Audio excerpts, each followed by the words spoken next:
Está no ar o Repensar pela sua TV Mundo Maior. Hoje vamos conversar sobre vidas passadas, regressão e muitos outros assuntos que estão no livro O Lado Obscuro da Alma. Para falar com a gente está aqui a Lourdes Carolina Gagetti, autora desta obra. Seja bem-vinda, viu, Lourdes, ao programa. Obrigada. É um prazer tê-la conosco. Mas antes de a gente falar propriamente do seu livro, né, vamos falar um pouquinho de você, né, até para o nosso telespectador te conhecer melhor, saber como foi a sua trajetória até o livro atual, né? Porque a gente já vai falar que você escreveu outros livros, esse não é o primeiro, mas vamos falar um pouquinho de você, como começou isso, né? De onde vem essa sua vocação, né, para escrever? Essa minha veia literária, ela é bem antiga. Eu comecei assim, na literatura bem novinha mesmo, eu tinha 10 anos, já contei isso outras vezes para as pessoas que querem saber como foi que tudo começou. Sim. Então eu tinha ficado órfã de mãe, né, muito recentemente, e chegou o Dia das Mães, eu estava muito triste porque não tinha para quem escrever uma cartinha, né, dar um presentinho. É como toda criança. Mães, como toda criança gosta de chegar na mãe e dar um presentinho. E eu, na ocasião, eu fui morar com uma madrinha minha, madrinha de batismo. E na escola, então, a professora mandou que todos escrevessem uma cartinha para as suas mães. E quando eu comecei a escrever, eu falei, caramba, eu não tenho mãe, para quem que eu vou escrever? E falei com a professora, falei, olha, eu não tenho mãe, eu não vou escrever essa carta. Não, mas com quem você mora? Ah, eu moro com a minha madrinha, então escreva para ela é sua mãe. Aí, tudo bem, peguei o lápis, né, comecei a escrever, mas não vinha nada, parece que não brotava nada do meu coração. Porque na hora de pensar na mãe, era a minha madrinha que eu via. Certo. E madrinha é diferente de mãe, né, sim. Maria Zilda? Então, não saía nada. Aí eu, para mim mesmo, falei assim, não vou escrever para minha madrinha, eu vou escrever para minha mãe mesmo. Aí comecei a elaborar um texto que ficou assim muito bonito. Eu me dirigi à minha mãe como um anjo que estava lá no céu, vivendo na 7ª nuvem do céu azul, aquelas coisas bem assim românticas. Abri a minha alma de filha, falei das minhas saudades, de como ela estava fazendo falta. E foi então isso, eu batizei a isso como minha primeira arte literária, né? Crônica a uma mãe ausente. Certo.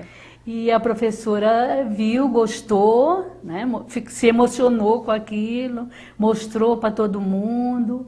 Então eu acho que foi aí o meu batismo na arte de escrever. Tá, mas aí então, como que dessa situação, né, lógico que com 10 anos você continuou a sua vida, né? Uhum. Como que você chegou ao espiritismo e como que você chegou a esses outros livros, né? Essas outras obras que você tem hoje como um acervo seu, né? Uhum. Olha, foi muito interessante como eu cheguei ao espiritismo. Eu sempre fui uma criança rebelde. Eu não aceitava as coisas com facilidade. Então, na casa de minha madrinha, eu e minha prima, filha dela, né? Nós íamos no catecismo, catecismo católico. Quem dava o catecismo para a gente era uma filha de Maria, né? Aquelas Sim. moças lá da congregação, lá da igreja. Então, elas sempre falavam para a gente a respeito do diabo. Vocês devem ser boas, devem praticar bem a caridade, não devem ser malcriadas, e pipipi, pipipi, porque senão o diabo leva. E já naquela ocasião, com 10 para 11 anos, eu me questionava, eu falava assim, poxa, mas o diabo, como é que Deus deixa o diabo nos seduzir dessa maneira? Como é que Deus vai deixar o diabo levar a gente assim? Tem o mesmo poder que ele, né? Tem o mesmo poder que ele, e ele então vai permitir que o diabo nos castigue. Mas quem é que castiga o diabo? Interessante essa Né? questão. Quem é que castiga o diabo? E ficava pensando, e às vezes chegava a comentar com a minha prima, tal, ela, não, isso é pecado, não pode falar isso. Então aquela coisa de não poder falar, né, de respeitar a igreja, porque foi a igreja que falou, porque foi o padre, então tem que se aceitar sem questionamento. Então, eu cresci já com a ideia de, assim que pudesse, conhecer outras coisas. Sim. Porque eu não me satisfazia com aquelas verdades, pseudos-verdades, que a igreja então ensinava. E essa do diabo era uma coisa que não passava, sabe, Maria Zilda? Não passava uma mente de criança, né? É a que mais te incomodava. Era né? a que mais me incomodava. Então eu não estaria bem numa religião em que Deus tivesse um concorrente. Sim. Né? Com o mesmo poder dele. Aí eu comecei a buscar, cheguei a frequentar também algumas vezes o protestantismo, minha madrinha me levou à igreja, tal. Também eu não me encontrei lá. Depois, mais tarde, era já mais moça também, fui até naquela religião, na maçonaria, não é bem uma religião, né? Uma fraternidade, sei lá. Também não me adaptei, frequentei bem pouco, e assim fiquei procurando. Mas o que me levou realmente ao espiritismo foi a lembrança de mamãe. Eu sentia muita falta, eu era muito ligada com a minha mãe, então eu queria saber notícias dela, né? Aí então eu fui a um centro para poder saber notícia dela, né? Onde ela estava, como ela estava, né? E foi aí que eu me deparei com as verdades. E foi nessa ocasião em que eu obtive todas as respostas para as minhas dúvidas. Porque tinha uma lógica nas respostas, né? Te satisfazia, Exato. Porque tinha uma explicação que agradava, né? Exatamente. Ou que tinha uma lógica. Né? Aí eu falei como falou o Obama esses dias pro Lula, né? Esse é o cara. Aí eu falei, essa é a religião. Aí fiquei lá, tô lá até hoje. Então aí você estudou, né? Estudei. E como que começou? Então como foi essa iniciativa de escrever? Por quê? Qual o motivo, né, que levou você a escrever? Lá na primeira infância, lá no primeiro momento, foi a saudade da sua mãe, foi uma necessidade até porque você não tinha, né, a mãe para escrever a cartinha. Mas aqui na doutrina, que te trouxe esclarecimentos importantes para te satisfazer naquelas dúvidas todas, né? O que te levou a escrever? Então, eu tive uma infância muito traumática, né? Meu pai era, apesar de ser uma boa pessoa, era ainda daquele tempo em que o pai mandava e o filho obedecia, né? O pai dava um olhar assim pra gente e você já sabia que, né? Você tinha que calar a boca. Criança não tinha vez, não tinha diálogo com ela de forma alguma, né? Não tinha nada. Então era aquela coisa assim muito reprimida, né? E eu passei então a ficar, lógico, qualquer um, eu temia meu pai, né? Eu não tinha aquele amor de filho, eu tinha temor. Sim. Né? Então a minha infância era um assunto mal resolvido para mim, sabe? Eu tinha que voltar atrás, eu seria um prato cheio para um analista. Certo. Mas cadê dinheiro para fazer análise? Não tinha dinheiro para fazer análise. Então o que eu fiz? Eu comecei a escrever. Foi o meu primeiro livro, Ciranda Partida, né? Onde eu exorcizei os meus fantasmas todos. Então você pôs tudo na roda. Isso, botei tudo na roda, né? E aí foi uma catarse mesmo que eu fiz, né? E ficou mais em conta, não gastei dinheiro nem nada e resolvi o problema. E descobri que eu tinha uma grande potencialidade, que eu gostava era de escrever mesmo. Que maravilha. E aí daí foram surgindo os outros? Foram surgindo os outros livros com mais facilidade. Você tem, na verdade, eu tenho aqui registrado na minha ficha 6 livros, mas você disse que está faltando um pelo menos, né? Porque nós temos aqui a Matilde, Sua Nudez e Seu Manto, Isso. Que é um romance que está esgotado. É um romance, está esgotado. Matilde, Sua Nudez e Seu Manto, ele trata-se de uma capelina. Nós sabemos que Capela, né, foi aquele planeta da constelação de Cocheiros, né, onde houve aquele expurgo. Todos que já leram Os Exilados de Capela vão saber do que eu estou falando. Certo. Então, quando houve essa separação, muitos capelinos, aqueles que estavam desagregando, aqueles que estavam sendo elementos desagregadores dentro daquela sociedade já mais evoluída, eles então teriam que sair de lá, porque Capela ia passar para um estágio diferente. Como a Terra agora, né, nesse nosso terceiro milênio, que está passando de um mundo de provas e expiação para um mundo regenerador, Capela também estava fazendo a sua seleção. Então, esses capelinos que tinham muito desenvolvida a sua intelectualidade, mas a moral, a espiritualidade deixava a desejar, então eles foram recambiados para a Terra. E aqui, lógico, eles também tiveram os seus momentos de realização, porque eles ajudaram os nativos, né, no sentido intelectual e também no sentido moral, porque apesar deles lá serem elementos, serem pedras de escândalo, como Jesus disse, né, aqui para nós que não tínhamos nada, eram os que estavam ainda começando lá de baixo, né, as suas experiências no reino animal, ou seja, os nativos da terra, em comparação a eles, ou eu devo dizer a nós, né, eles já tinham uma evolução muito grande. Então, a personagem principal, a Matilde, ela era uma ex-capelina. Tá certo. Este bloco fica por aqui, mas não saia daí porque ainda tem muito programa pela frente. Até já!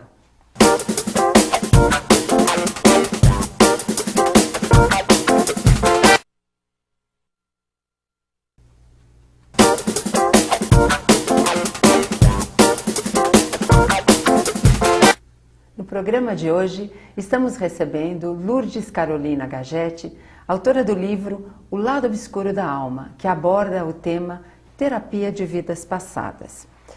Mas antes da gente falar desse livro especificamente, Lourdes, a gente gostaria, então, já que nós falamos que você tem vários livros, eu vou citar e você vai me dizer só o que está faltando aqui na minha ficha, tá certo? Tudo bem. Então você tem As Aventuras de Tininha, A Gotinha d'Água, O Mal Não Vem de Fora, que também é um romance espírita, Quando Renunciar é Preciso, esses que eu vou começar a falar agora já são da editora Mundo Maior, Quando Renunciar é Preciso, Marcados pelo Passado, Uma História de Amor e de Ódio, e O Lado Obscuro da Alma. Qual que faltou? Faltou As Aventuras de Graziella, a Girafa Geométrica. Não, Graziella, a Girafa Geométrica. Faltou. Também infantil. E faltou, infantil. E também um que foi recentemente lançado pela editora Paulus, que se chama O Gralha, Menino de Rua. É um livro que está sendo empregado nas escolas, né? Fala de um menino de rua, tá? É muito, muito interessante também. E agora falando especificamente do livro que você está lançando agora, né? É o mais recente livro, que é O Lado Obscuro da Alma. Então, esse livro, como a gente já citou, ele traz ensinamentos importantes, né? Como terapias de vidas passadas, né? Então, a famosa regressão. Então, vamos falar um pouquinho do seu livro, né?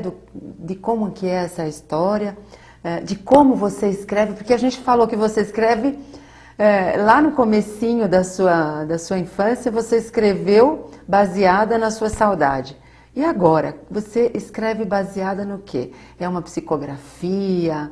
É você que traz o conhecimento que você adquiriu? Vamos explicar tudo isso para o nosso telespectador, né? Eu não tenho assim uma mediunidade, a minha mediunidade não é aquela que a pessoa fica inconsciente, né? Fica escrevendo como Chico Xavier, que nem sabe o que está escrevendo. Não deixa de ser mediunidade também, uma mediunidade natural até, eu diria, porque é por inspiração. Certo. É uma ligação mente a mente. A meu ver, é até mais difícil esse tipo de mediunidade, uma vez que você não pode se desligar, você tem que ficar muito atenta para não se desconectar, Sim, né? Com aquela mente desencarnada que está ali do seu lado. Eu não sabia, eu fiquei sabendo até há bem pouco tempo que eu tenho uma mentora espiritual, né? Ela, por intuição, por inspiração, melhor dizendo, ela disse que está perto de mim, está me ajudando, ela me ajuda muito nos meus livros, e ela se intitula Mensageira da Luz. Ah, certo. Ela é minha mensageira da luz. Então eu acredito que muitas das ideias que eu tenho venha dela, né? Dessa mentora espiritual. Mas isso não te dispensa do estudo. De forma alguma. Da pesquisa. Não, de forma alguma. Eu tenho que estudar até para poder entender o que ela está querendo me passar, né? Porque ainda quem tem uma mediunidade assim automática, ela pode ainda passar muita coisa, mas a minha como não é, eu tenho que conhecer o assunto para poder captar o que realmente ela está querendo passar para mim. Para você não passar uma ideia falsa, não passar, equivocada, exatamente, né? passar uma ideia errada. Então é claro que eu me preocupo sim em estudar muito, em pesquisar, fazer pesquisa de campo mesmo. Eu mesma, há uns tempos atrás, me submeti a uma regressão, não porque houvesse necessidade, que eu estivesse com algum problema, nada disso, mas eu queria sentir como era, né? O meu genro tinha feito, me contou, eu achei muito interessante, e como eu já pretendia escrever alguma coisa sobre isso, eu fui checar. Só que quando não há necessidade, Maria Zilda, dessa terapia, a coisa não acontece, sabe? Certo. E em primeiro lugar, aconteceu um fato assim que já impediu, né, o meu relaxamento completo, porque há que haver um relaxamento ideal para você poder fazer a regressão. Se não houver esse relaxamento, você não consegue voltar, né? Então, o que acontece? Eu fui fazer com o terapeuta que havia sido indicado pelo meu genro, mas quando eu bati olho no olho, assim, não houve aquela empatia, sabe? E eu não me simpatizei muito com o cidadão. Como a gente costuma não sei dizer, por quê. seu santo não vai ter uma dele. Exato, nossos fluidos se repeliram. Sério. Então, haja vista que eu fiz o quê? 2 ou 3 vezes só. Mas deu para sentir que realmente a coisa funciona. Porque eu mesma, apesar de ter tido esse problema inicial com o meu terapeuta, eu mesma me deixei levar, eu quase fui. Sim. Só que no momento em que eu comecei a entrar nesse caminho, parece que alguma coisa me disse, não abra essa porta. Não abra essa porta. Porque eu sempre fui muito de receber por intuição as coisas, né? Então eu tive essa forte intuição. Não abra essa porta, não convém. Certo. Aí então eu realmente obedeci, não abri, e aí não fiz mais regressão também, porque eu já sabia o que eu estava querendo, né? Já sabia o que eu queria, aquilo, para a finalidade pela qual eu fui ali, eu já estava satisfeita. Você já tinha uma noção do Já que era? tinha uma noção do que era a coisa e que realmente funciona. Mas tem que se tomar muito cuidado, porque por curiosidade, por exemplo, né, jamais deve ser feita uma regressão por curiosidade. Porque não é o objetivo nosso, né? Ele não traz nenhum proveito, nenhum aprendizado, né? Para você saber o que você foi, o que você já viveu. Né? Porque se a gente tivesse essa possibilidade, não teríamos o esquecimento. Não precisaria, né? Exatamente, Maria Zilda. E essa questão é bem controversa também, né? Existe até uma ala do grupo espírita, vamos assim dizer, que alguns são contra, outros são a favor. Aqueles que são contra, logicamente baseado no que diz o Evangelho sobre o esquecimento do passado. Então, é claro, se o passado você já esqueceu, você renasceu de novo para poder capitular, né? Para poder corrigir tudo aquilo que onde você errou no passado. Então, convém que você deixe seus fantasmas lá bem escondidinhos mesmo, né?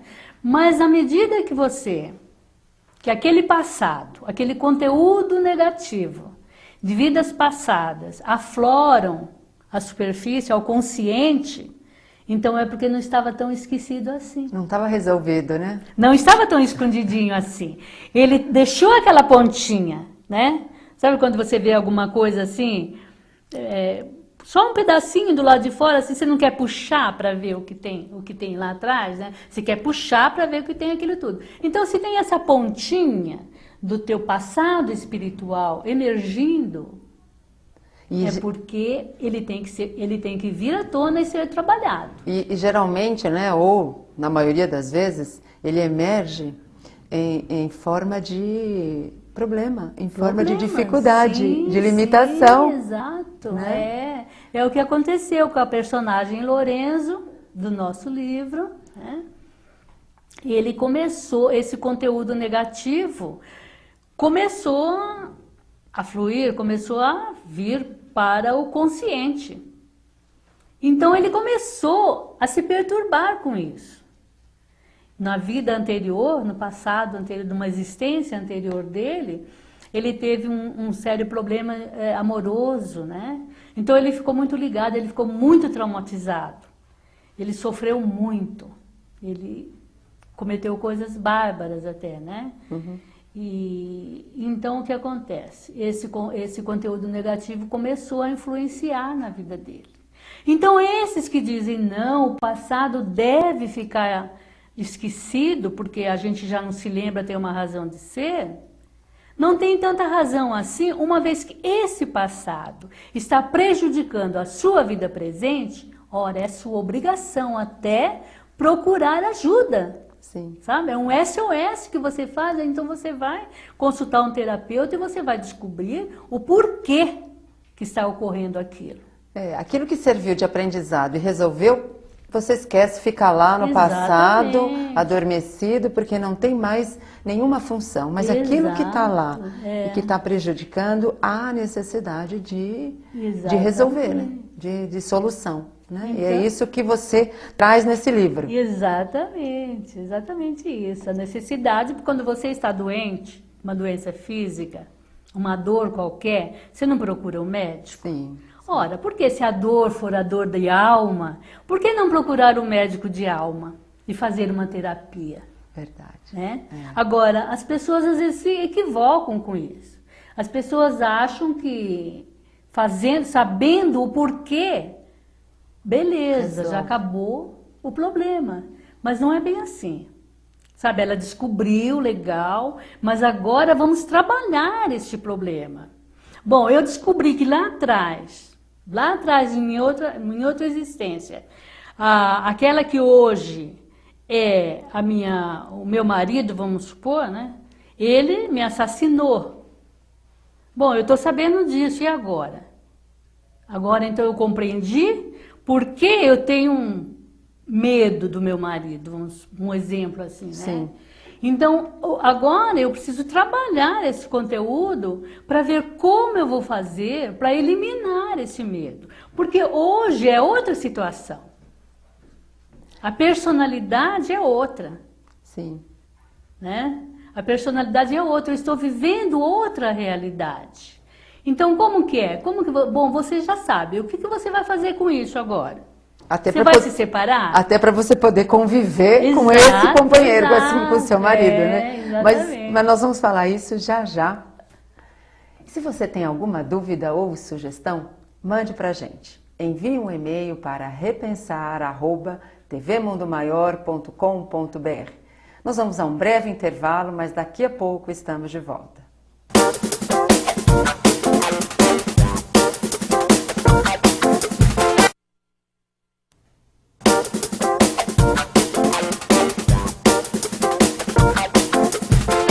De volta com o Repensar. Temos o prazer de receber Lourdes Carolina Gagetti, autora do livro O Lado Obscuro da Alma, que é o tema do programa de hoje. E esse livro, na verdade, esse livro que você vê agora, traz informações importantes e também sob a forma fácil de leitura. Você que já é leitor da Lourdes já sabe que é uma forma simples de ler este livro, né? Mas Lourdes, vamos continuar falando dessa história que é um tema bastante interessante e que traz muita curiosidade às pessoas que ainda não conhecem muito bem esse tema, né? Porque ainda se tem a vontade de saber o que nós somos. E geralmente a gente sempre acha que foi uma rainha, um príncipe, né? Nunca que a gente fez alguma coisa equivocada, errada, né? Ou que a gente precisa rever alguns conceitos ou algumas atitudes, né? Então você falou de um profissional, então acho que é interessante frisar isso, né? A importância de se ter um profissional idôneo, que conhece o que está fazendo, né? Para a gente não se equivocar e não agravar ainda mais a situação. É claro, porque não adianta nada você trazer um conteúdo negativo de outras existências e depois o seu terapeuta não saber como trabalhar com aquilo, né? O terapeuta, o psicanalista, ele tem que ter a sensibilidade de perceber, né? De entender onde é que está o nó gorde, onde está o calcanhar de Aquiles, né? Onde ele tem que trabalhar mais. Então, um psicanalista que não estiver preocupado com isso, ele não vai poder ajudar o seu paciente. Então, ele tem que realmente ter bastante sensibilidade para poder ajudar o seu paciente. Porque a gente precisa fazer distinção daquelas situações em que você pode resolver apenas com uma terapia comum, certo, simples, exato, não é verdade? Sem regressão. Sem né? regressão, porque nem todas as suas problemáticas você precisa fazer regressão. Não, absolutamente. Não é verdade? Então essa é a importância do trabalho sério do profissional idôneo, né? Mas vamos voltar a falar um pouquinho mais do livro, para não contar tudo, mas vamos contar mais alguma coisinha de como você trata esse assunto, né? Você só recebeu por inspiração ou você também, para esse tema, precisou pesquisar na literatura espírita sobre esse assunto? Maria Zilda, assim, eu me decidi por esse título por inspiração. Não tem nada assim programado, eu não programo os temas dos meus livros. Certo. Isso não existe, né? Então, num determinado momento, você está ali quieta, pensando, está assim, sintonizada, vamos assim dizer, com o seu mentor espiritual, e surge aquela ideia na sua cabeça, né? Até eu falei com o Jeter outro dia que, como Machado de Assis disse, a ideia surge e fica macaqueando na cabeça da gente, né? Então, para mim também acontece aquela situação, aquela lembrança, poxa, eu poderia escrever sobre isso. Pum, apareceu, ela não me abandona mais. Certo. Enquanto eu não começar a escrever sobre ela, qualquer coisa que eu faça, eu estou pensando nela. Fica assim uma espécie de uma obsessão, uma boa obsessão, né? Sim. Então, enquanto eu não começo a escrever sobre aquilo, não me dá sossego isso. Eu tenho que botar no papel mesmo tudo aquilo que eu estou pensando no momento. Aí, me sento. Antigamente eu não conseguia escrever no computador, eu tinha que fazer Manual. uma caneta. Todo livro que eu ia iniciar, eu ia na papelaria, comprava um caderno e começava a escrever. Mas depois, com o tempo, eu comecei a me utilizar do computador, é muito mais prático, né? Tive dificuldades de concentração no momento, mas agora eu já faço naturalmente como se estivesse escrevendo. E as ideias, Maria Zilda, vão surgindo, sabe? É interessante porque às vezes eu acabo um capítulo e fico pensando, poxa, de onde eu tirei isto, né? Como me veio isso? Aí eu tenho certeza que é aquele meu amigo espiritual que está ali do lado. E eu viajo mesmo, eu vou fundo na coisa. dependendo da situação, eu sinto até a emoção de cada personagem, né? E isso eu levo à noite também, quando eu durmo, a ponto de, às vezes, acordar soluçando, assim, relembrando aquela personagem, né? Às vezes o meu marido até precisa, ele tá aí que não me deixa mentir, precisa me acordar porque eu estou envolta com aquele problema. Então eu vou fundo, eu mergulho fundo, eu sinto a emoção das personagens, né?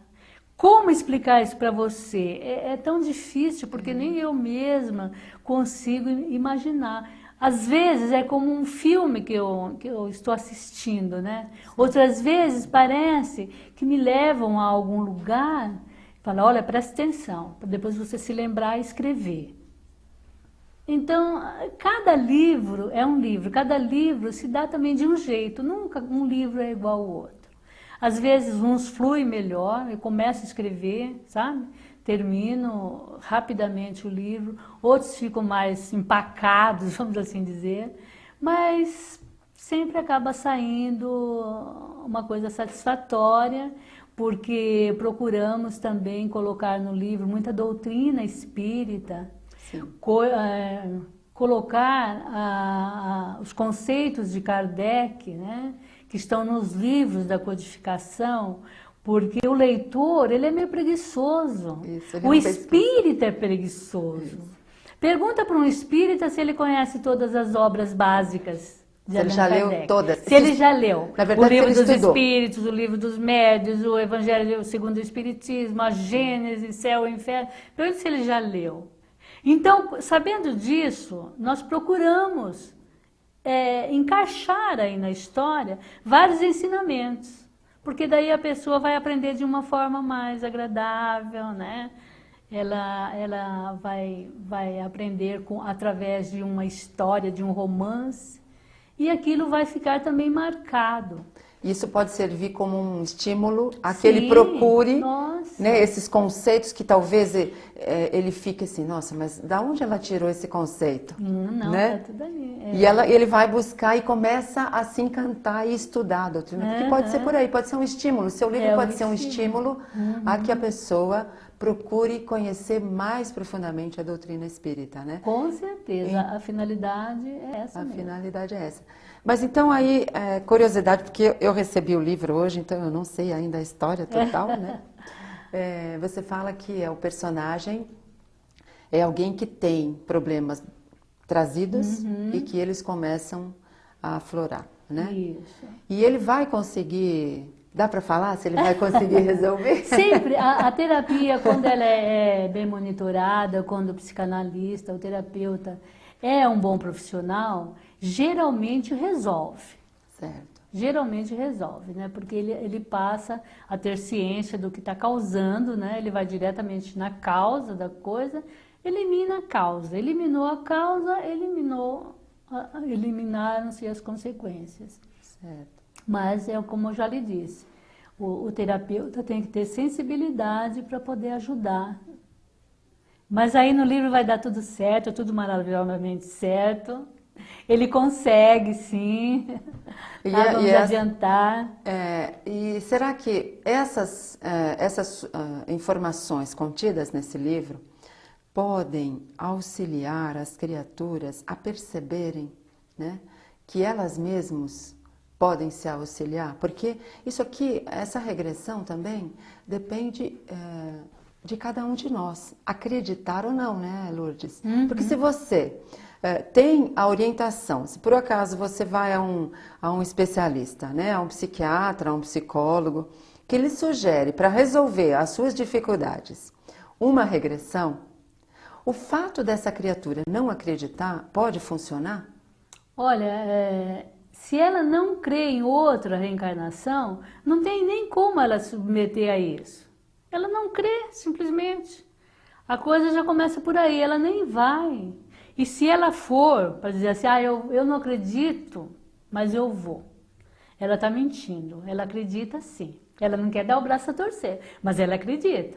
Porque hora é essa, se você sabe que não teve uma encarnação, uma existência anterior, como é que você vai fazer essa existência anterior aflorar. Aflorar. Não tem como. Então isso já é um impedimento também para que ela entre no relaxamento. Porque não há como, o melhor terapeuta do mundo, ele não vai fazer você regredir se você não quiser. Certo. Você tem que querer, acima de tudo. Qualquer dúvida, né? É como a dúvida é uma coisa muito ruim porque você se fecha, né? Quando você tem dúvida, você não crê, você se fecha. É que nem muitas vezes nos centros espíritas as pessoas que vão tomar passe, né? Eu tenho uma amiga que ela é vidente e ela então diz que na hora do passe é interessante porque muitas das pessoas que estão tomando passe estão abertas e recebem todos aqueles fluidos que os mentores, os trabalhadores do plano espiritual estão ali na Câmara de Passe para ajudar. Oferecer. E outras pessoas ficam tão fechadas que elas não recebem. E essa minha amiga, que ela é vidente, ela vê essas pessoas que não conseguem receber, ela diz até que são como garrafas fechadas, colocadas embaixo de uma torneira. O líquido escorre. Então ela diz que vê com pena, às vezes, o assistido sair do centro e ao redor ali dele ficarem os fluidos que não foram absorvidos pelo corpo. Muito Isso bom. acontece por quê? Porque a pessoa sentou ali, mas ela não está nem aí, ela não está nem acreditando. Ah, isso é balela, que tem aqui espiritualidade que vai nos ajudar. Ou então está com a mente lá na novela, no futebol. Certo, certo. Né? Então vai esse alerta também para os telespectadores. Na hora de tomar o passe, há que ter muita fé. Certo. Vamos tirar a tampa da nossa garrafa. Muito bom.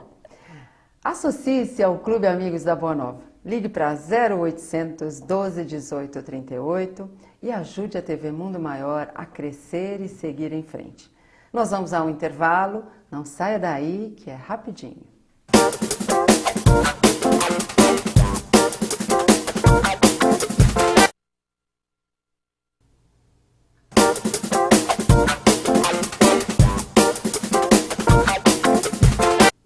Estamos de volta.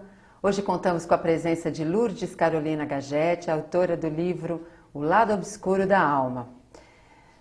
Bom, Lourdes, a gente falou de regressão, mas a gente falou basicamente da regressão de outra vida, né? Mas e nessa vida? A gente pode regredir nessa própria vida aqui ao passado atual?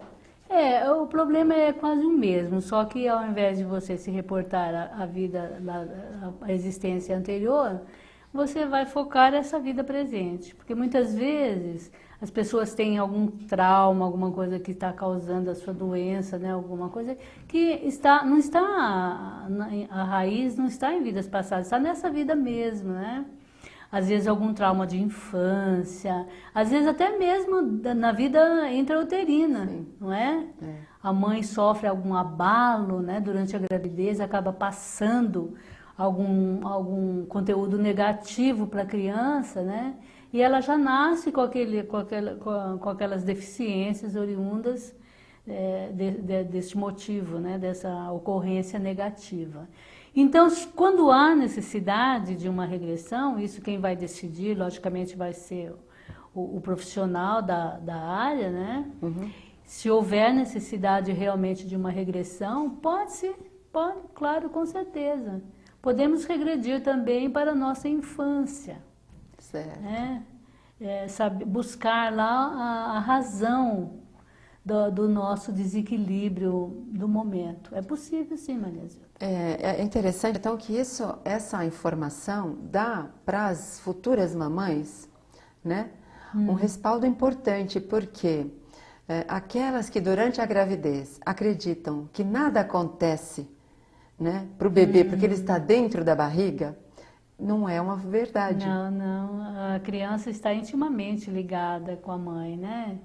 A gente sabe que a partir do momento da concepção, o perispírito já fica ali aninhado, né? E ele passa a sofrer todas as emoções da mãe. Ele está muito conectado, né, com a mãe. Então, tudo que a mãe sente acaba passando para ele. Eu, por exemplo, Maria Zilda, eu tenho assim, um remorso muito grande, porque quando eu estava grávida da minha primeira filha, eu sempre tive muito medo de barata. Barata era para mim assim, ai, eu preferia enfrentar o demônio a enfrentar uma barata, morria de medo. E eu estava grávida da minha filha e eu vi uma barata, ai, eu entrava em pânico, sabe? Uma vez então veio uma barata voando, fazia muito calor, veio aquela barata voando e caiu sobre mim. Nossa Senhora, eu quase desmaiei. Conclusão, a menina nasceu, ela tem um medo incrível, ela está hoje em dia é uma médica, já está com 40 e tantos anos, não vou falar a idade certa, para você também não saber a minha. Isso mesmo. Já está com 40 e tantos anos e ela morre de medo de barata. É casada com um psicanalista e nem ele, acho que nem Freud conseguiria, viu? Tirar o medo que ela tem de barata. Ela morre de medo de barata. É interessante que eu também li num livro, um livro do Dr. Ricardo Bernardi, acho que é o Gestação Sublime Intercâmbio, e ele conta um fato, que o casal que não era casado, eles simplesmente namoravam. E a moça engravidou. Eles eram também da área médica, mas descuidaram e ela engravidou. E eles não queriam que ninguém soubesse do relacionamento deles. Então o que eles fizeram? Eles programaram uma viagem ao interior, né, uma cidade mais distante, para provocarem o aborto. Porque assim eles se livravam daquela situação. Sim. Mas no meio do caminho, eles sofreram um acidente. E o médico que os atendeu no hospital daquele local percebeu que ela estava grávida. Então eles não puderam mais realizar o plano deles, que era o aborto. E essa criança nasceu e quando ele tinha mais ou menos uns 14 anos, ele começou a desenvolver, né, a manifestar um desequilíbrio, uma rebeldia, um descontrole e foi para o tratamento. E se descobriu, fez regressão, e se descobriu que foi aquele medo de ser expulso através do aborto é que provocou todo aquele desequilíbrio. Então é interessante essa informação que você nos dá, porque ela dá uma certeza da importância do nosso comportamento diante, né, da gravidez. Exatamente. E até mesmo das crianças quando pequenas, né? Porque às vezes a gente se esquece que eles estão próximos e a gente vai contando fatos, vai agindo, ou fala uma coisa e faz outra. É, né? verdade. É. E isso pode influenciar no comportamento futuro daquele ser, né? Claro. A gente pensa que a criança é bobinha, né? Que ela tá ali, é bobinha, não tá nem percebendo nada. Mas a criança tá de antena ligada, né? Ela tá antenada o tempo todo naquilo que a mãe tá conversando, né? E os pais realmente são exemplos para os filhos, né? Então é interessante. É uma informação importante, então vale a pena se inteirar desses assuntos, não por curiosidade, mas para você ter conhecimento do que passa com você e procurar ajuda. Porque às vezes também as criaturas nem sabem do que estão passando e acham que aquilo não tem importância. Exatamente, né? Não valorizam. Não dão importância né, àquela situação. Né? Ou por não acreditar, ou por não terem condição de ter acesso ao tratamento. E hoje a gente já tem um tratamento mais facilitado também, né? Temos. Existem instituições que favorecem o tratamento com pouco dinheiro, né? Assim, sim. Com a facilidade do preço mais baixo, ou às vezes até gratuitamente, né? Exato. Então é interessante. Os tratamentos espirituais também, né? São importantes, né? São importantes e muitas vezes o que o médico às vezes não consegue, né? Às vezes gastamos assim fortunas nos consultórios médicos, né? Às vezes temos algum tipo de obsessão, gasta-se um dinheirão e não vemos resultado positivo. Aí, de repente, você vai a um centro espírita, faz lá uma consulta, se submete a passes, né? E dali a pouco você tá boa, tá curada. Começa a se transformar, porque começa a importância. Você falou um ponto, assim, olha, um ponto certíssimo. Se não houver transformação de ordem interior, também não haverá cura nenhuma, ou seja, pode-se até curar naquele momento, Mas se você persistir no erro, ele volta, ele né? volta.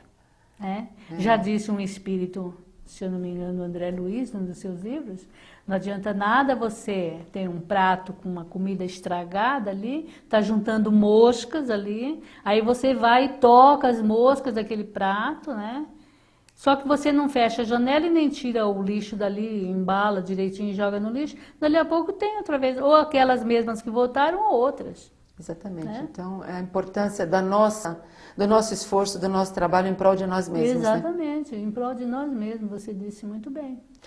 Agora, a gente queria tocar num assunto paralelo, Lourdes, que você comentou conosco e que é importante até porque você tem recebido solicitações, né? A gente hoje falou do livro O Lado Obscuro da Alma. E você já escreveu um outro livro chamado Marcados pelo Passado, né? Que ao final do livro, ele diz que é o final do primeiro volume. E cadê o segundo volume? Então, Maria Zilda, o segundo volume tá vindo aí, viu? Os leitores têm cobrado, porque eles querem saber a sequência, né, da narrativa, é um direito deles, né? Afinal de contas, tem muita coisa ainda para ser dita, né? O fechamento, vamos assim dizer, de tudo aquilo que aconteceu no primeiro volume está no segundo volume. Certo. Né? Então as pessoas estão curiosas, né, para saber. As livrarias também me perguntam, né, quando é que vão receber o segundo volume. Mas está aí, a editora já está providenciando isso, né, Mundo Maior, né, a nossa editora. E com certeza logo logo teremos o segundo volume aí com a sequência Então a gente não poderia dizer narrativa. que esse livro, O Lado Obscuro da Alma, é uma quase sequência do Marcados pelo Passado, porque fala também de passado, fala de problemas da existência passada. Né? Só que não é uma sequência, é uma outra história, né? Sim. É uma outra situação bem diferente, né, daquela, mas sempre tratando também de coisas que eles são marcados pelo passado, o nome já diz, né? Porque, veja bem, no caso do Marcados pelo Passado, é o remorso da personagem, né? Que fez com que ele, através dos seus pensamentos, né, de remorso, de tudo, ele deformasse o seu perispírito. Certo. E nós sabemos que o perispírito é o molde para se fazer o corpo material. O corpo material é feito em função do corpo perispiritual. E se houver ali uma lesão, essa lesão vai passar para o corpo físico, né, para o corpo material. Então você veja bem, o remorso é uma coisa boa, é uma coisa positiva, porque ele favorece, ele é o primeiro passo para você corrigir. É o primeiro passo, a necessidade do remorso, do arrependimento. Mas o que não se deve ser feito é ficar naquilo que a gente chama de monoideísmo. Ficar só pensando naquilo, ficar chorando o leite derramado ali o tempo todo, né? Aí então isso vai fazendo calos, né? Vai fazendo deformidades no perispírito e consequentemente a pessoa nasce marcada pelo passado. Então, na verdade, os seus livros trazem informações e conceitos importantes para que a gente aprenda a lidar com as nossas dificuldades e desenvolver as nossas potencialidades. Exatamente, Maria Zilda, é isso mesmo. Então, nós agradecemos muito a sua presença, né? E que venha logo o próximo volume do Marcados pelo Passado. Maria Zilda, eu é que agradeço a sua atenção, seu carinho. E espero estar aqui muito em breve falando com os telespectadores a respeito agora do volume 2 de Marcados pelo Passado. Muito bom. O Repensar fica por aqui, mas você pode ver esta e outras edições na Galeria Offline. Basta acessar o site da TV Mundo Maior. Eu vejo você no próximo programa com outro tema diferente e interessante. Até lá!